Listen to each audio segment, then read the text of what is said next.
What's the challenge this week now for Connacht? They've a huge match on Saturday night. Comes under the heading of must win again.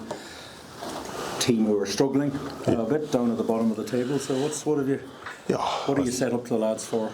I think it's always a difficult challenge going to Rodney Parade for every team, you know. And I thought you look at the other teams. We went back through and looked at the Sharks, the Bulls, Leinster early in the year, and it was a tough challenge for them. So going over there, playing in what is a pretty inhospitable kind of ground. It's one of those grounds that's kind of special in the same way. So big opportunity for the lads to go and have a good performance away from home.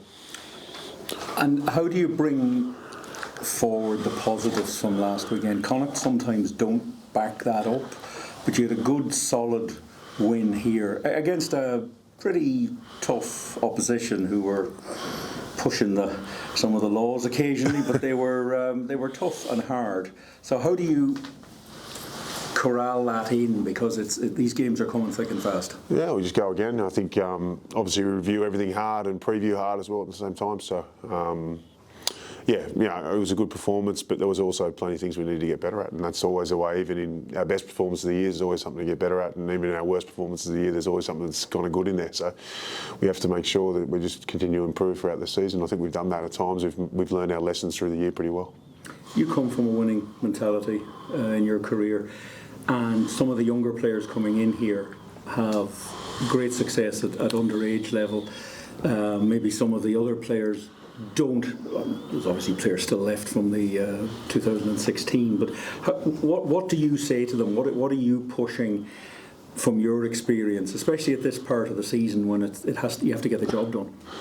Yeah, I think it's everything matters. You know, the start of the week matters. I think is important. You know, what you do, preview and review as a player, and being aware of what's coming. You know, teams have fired their shot through the year, so knowing a team inside and out, which Irish players do that really well. So they're across that, and then once you've done that early in the week, you're probably focusing in on your own stuff and going out and deliver, which our guys are good. You know, I think it's, as a whole, the Irish players, in my experience, it's just such good pros. You know, they do everything really well. So I really back them to go on and put a performance and be consistent. And you look at it across all the provinces; they're all consistent performers.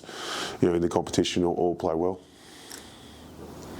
Looking at the way Connacht played last week, do you have to get to a stage now with a must-win game like this that where you respect what the Dragons have done, you have to also accept they've only won 3 games this season, they're bottom of the table.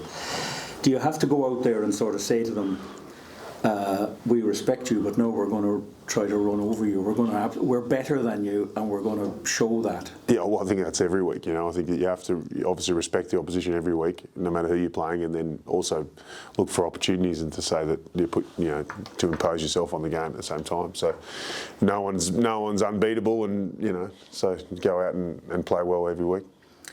And that's where you need the likes of Bundy. Maybe that's what he brings from the Irish experience down. I mean, he seems to, since he's come back, the performances seem to have tightened up, and they also look to be almost continuous. There's no sort of drop-offs. You can probably pick them out when you do the analysis and go, well, there's a drop-off there. Yeah.